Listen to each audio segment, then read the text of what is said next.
नमस्कार and welcome to Bharat affairs.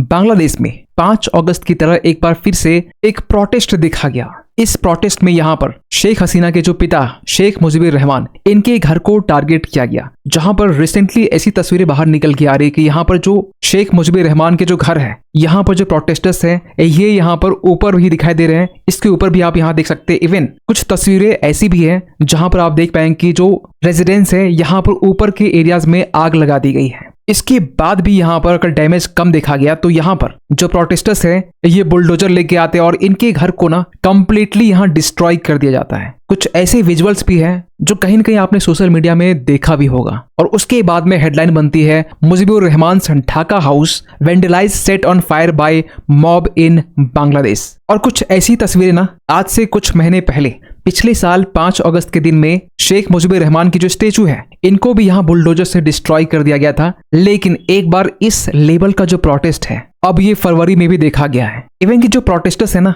यहाँ पर नहीं रुकते हैं। जो शेख मुजीबुर रहमान है इनकी एक स्टोन से बनी हुई जो इमेज है यहाँ भी इसे डिस्ट्रॉय करने की कोशिश की जाती है। और हद तो तब हो गई जब यहाँ पर जो प्रोटेस्टर्स है पिछले बार की तरह यहाँ पर जब शेख हसीना के जो अंडरगारमेंट है वो यहाँ पर उठा के ले जा रहे हैं। इस बार भी ये देखा गया शेख मुजीबुर रहमान के जो घर से यहाँ कोई दरवाजा चोरी कर रहा है, कोई ईंट भी चुरा रहा है। इस लेवल का जो चोरी है ना ये ओनली बांग्लादेश में ही देखी जा सकती है। क्योंकि यहाँ पे जो मोहम्मद यूनुस है जो आज के टाइम में बांग्लादेश के जो चीफ एडवाइजर है वो भी इन प्रोटेस्टर्स को चेतावनी दिए थे कि घर से कोई लूट मार मत कर लेना। लेकिन इसके बावजूद भी यहाँ पर कुछ प्रोटेस्टर्स ऐसे भी है जो दरवाजा चोरी कर ले जा रहे हैं। आप यहाँ पे इस इमेज में देख पा रहे होंगे। और ये सब कुछ होता है वेंसडे के दिन में, बुधवार के दिन में, जब शेख हसीना फेसबुक में ऑनलाइन यहाँ पर अपने एक एड्रेस में जो स्पीच दे रही थी जिसमें यहाँ पर यह कहा जा रहा था कि शेख हसीना ये कह रही है कि जो अवामी लीग की जो पार्टी है आज से कुछ टाइम पहले जनवरी 19 की बात का जब ऐसे आर्टिकल्स आए थे जहां पर अवामी लीग जो है वो ये अनाउंस कर रही थी कि हम लोग यूनुस गवर्नमेंट जो है इनके अगेंस्ट में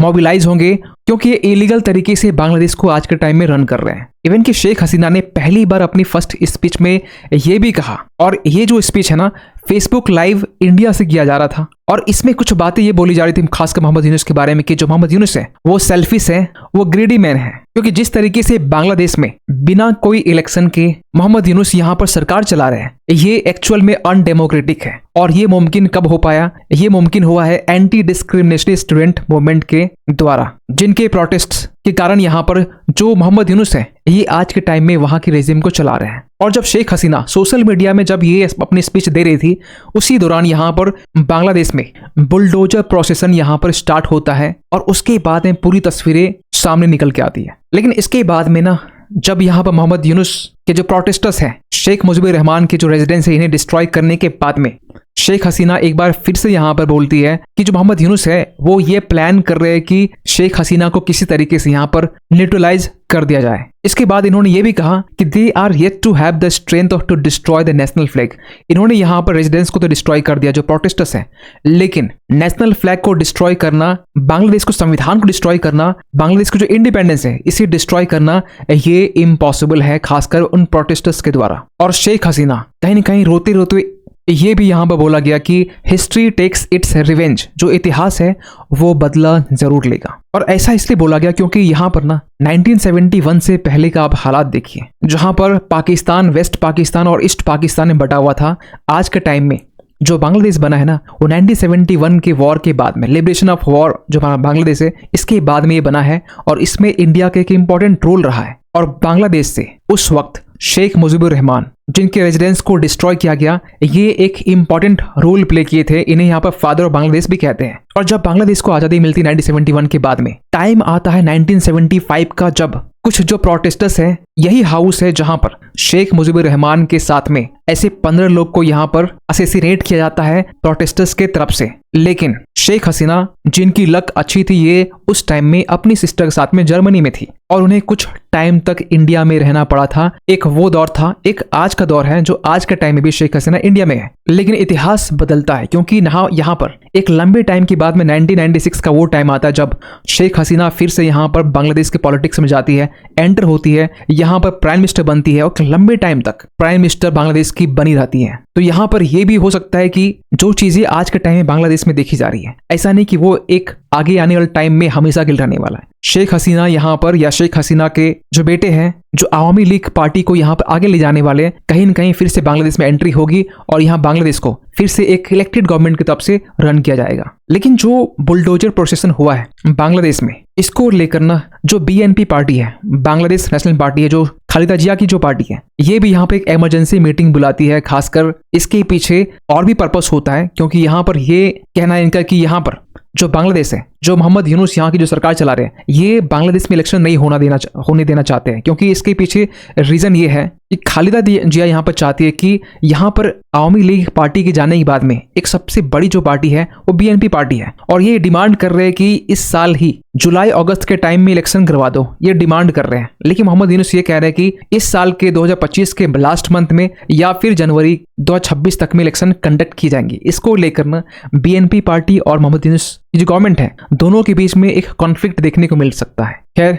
शेख मुजीबुर रहमान के रेजिडेंस को डिस्ट्रॉय करने के बाद में, डिमोलिशन करने के बाद में, इंडिया की तरफ से भी यहाँ पर कंडेम किया गया कि ये जो वैंडलिज्म है, ये एक एक्ट ऑफ वैंडलिज्म है जो कि रिग्रेटेबल है। यही इसके जस्ट ऑपोजिट बांग्लादेश की तरफ से भी यहाँ पर रिएक्शन देखने को मिलता है, क्योंकि यहाँ पर शेख हसीना का जो स्पीच है, जो बेसिकली 5 फरवरी के दिन दिया गया था, इसको लेकर यहाँ बांग्लादेश इंडियन हाई कमिश्नर को समन करता है। बांग्लादेश यही रुकता नहीं है, बांग्लादेश भारत सरकार के अगेंस्ट में एक स्ट्रांग प्रोटेस्ट यहाँ पर लॉन्च करता है। यहाँ पर यह कहता है कि शेख हसीना इंडिया में बैठकर फॉल्स कमेंट दे रही है बांग्लादेश के अगेंस्ट में, और कहीं न कहीं जो बांग्लादेश के यूथ है, इसे मोबिलाइज करने की कोशिश की जा रही है ताकि जो मोहम्मद यूनुस की जो सरकार है, इसे गिराया जा सके। बांग्लादेश ने यहाँ पर यह भी कहा कि हमने इंडिया को बार बार ये कहा कि शेख हसीना का एक्स्ट्राडाइट कर दो, हमें दे दो यहाँ पर, लेकिन इंडिया देने से मना कर रहा है। और जो बांग्लादेश में यहाँ पर शेख मुजीबुर रहमान की जो रेजिडेंस को डिस्ट्रॉय किया गया, डिमोलिश किया गया, इसके पीछे कहीं के इंडिया ही रिस्पॉन्सिबल है। बांग्लादेश का तो ये भी मानना है कि बांग्लादेश का जो इंटरनेशनल क्राइम ट्रिब्यूनल है, ये शेख हसीना और 11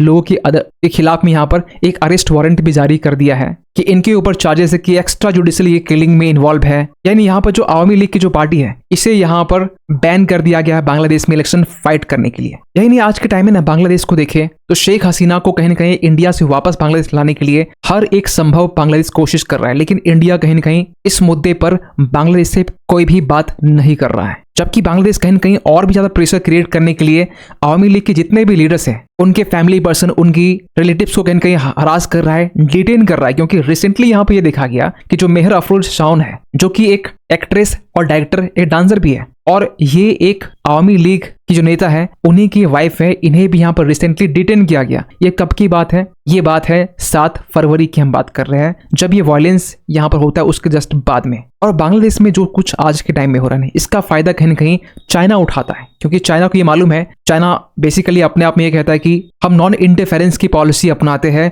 आज के टाइम में जो बांग्लादेश में हो रहा है, यहाँ पर बांग्लादेश की इंटरनल प्रॉब्लम है, चाइना इसमें इंटरफेयर नहीं करना चाहता, लेकिन कहीं न कहीं चाइना इनडायरेक्टली बांग्लादेश में जो आज के टाइम में जो पार्टीज हैं, फॉर एग्जांपल के बीएनपी पार्टी, इसके अलावा जमातुल इस्लाम, ये जो छोटी मोटी जो पार्टीज है, इसे चाइना इनवाइट कर रहा है कि जो बांग्लादेश में जो इंटरनल जो पॉलिटिकल क्राइसिस देखने मिल रहा है, इसको साइड में रखते हुए बांग्लादेश के साथ में इकोनॉमिक टाइज को यहाँ पर मजबूत किया जाए। और इसके बदले में बांग्लादेश ये देख रहा है कि कहीं न कहीं हमें चाइना से हमें एक लोन मिल सकता है, क्योंकि बांग्लादेश की आज के टाइम में हालत देखें तो यहाँ पर चावल की इतनी कमी हो चुकी है, क्योंकि यहाँ पर म्यांमार की तरफ से जो रखाइन स्टेट है, यहाँ से राइस की सप्लाई को यहाँ पर रोक दिया गया है अराकन आर्मी की तरफ से। दूसरी तरफ इंडिया यहाँ पर बांग्लादेश की मदद कर रहा है, और अब तक 2 बार यहाँ पर राइस के जो कंटेनर है, यहाँ पर बांग्लादेश को इंडिया भेज चुका है। इसके बावजूद भी यहाँ पर बांग्लादेश इंडिया के अगेंस्ट में ऐसी स्टेटमेंट देता है। खैर, आप क्या सोचते हैं पूरी इस अपडेट को लेकर, कमेंट कीजिएगा। और जाते जाते एक क्वेश्चन आप सभी के लिए, हाल ही में यहाँ पर किस मिनिस्ट्री ने यहाँ पर